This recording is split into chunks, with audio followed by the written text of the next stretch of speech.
fiberglass on that seat to dry a little bit better so I can do another coat, which I'll show you in a little more detail. I just decided to, instead of what I was going to do is chop the stock fender here, but instead I'm basically just going to form out a little fender from the inside. Basically all I did was tape the inside with packing tape, mostly to cover that ridge, so I don't have, I don't know if you can see it, but there's like an 80s looking ridge. Basically the fender just looks a little silly on the bike now that it's becoming more and more naked, so I just pre-cut these pieces, and all I'm going to do here is just actually pour the resin in and then blot it around and make it all good, just because I got everything laid out kind of right where I want it. I'll have to be a little bit fixed as I pour. But so it'll be a little rough on the other side because of the tape, and it'll be yeah, just kind of a basic starting point. Then I'll do 2 layers in here, pull it out, do 2 layers on the top, and then start sanding and gel coating and all that fun stuff. So anyways, I'm gonna start mixing my resin.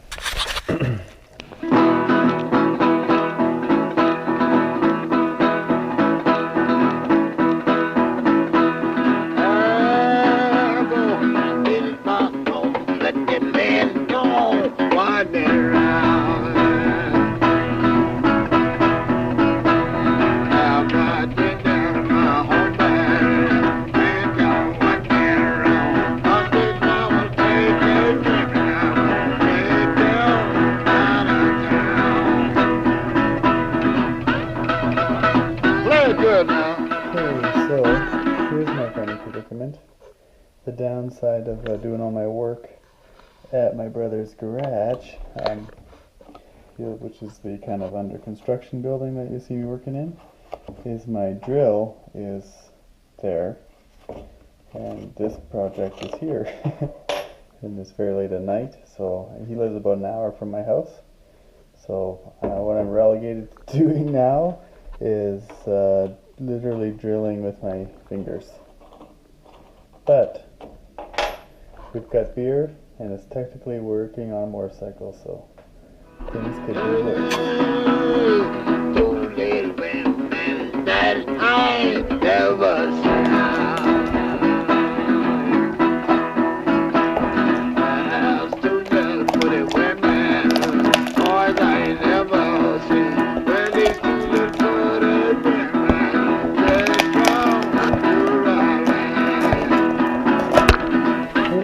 Good now.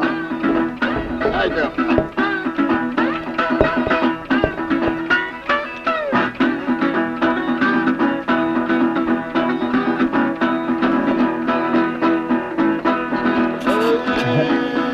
Looks a bit rough, but a couple more layers, she'll be good.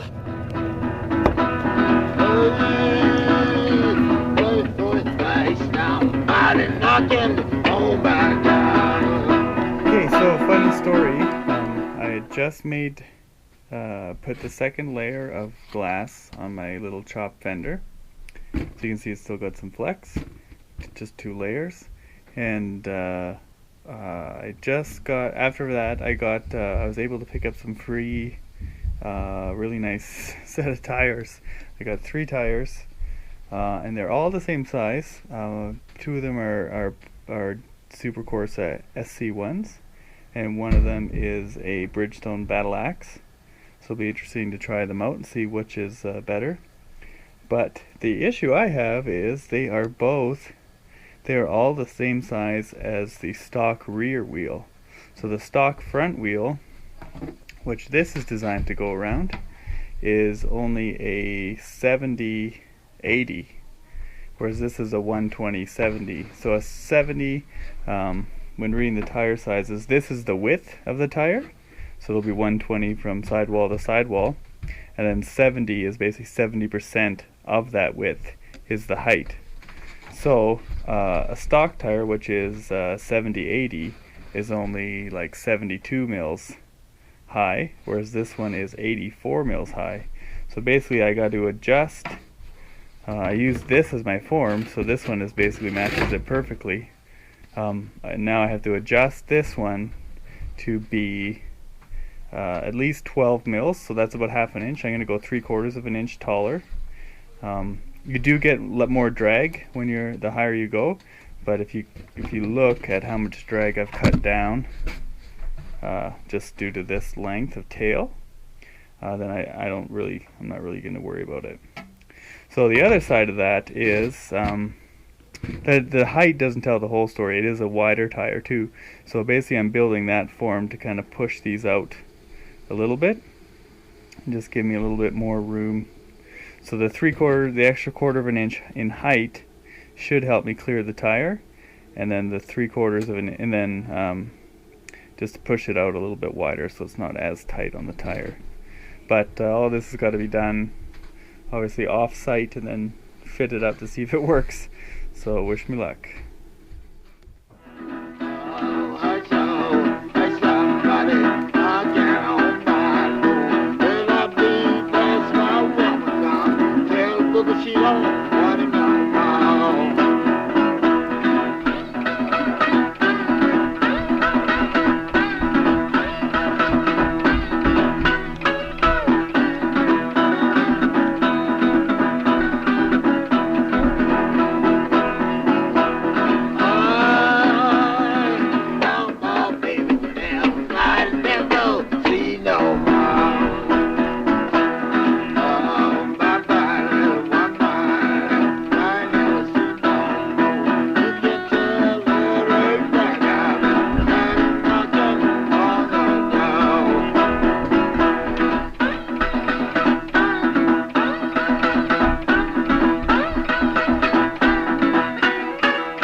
I know, man.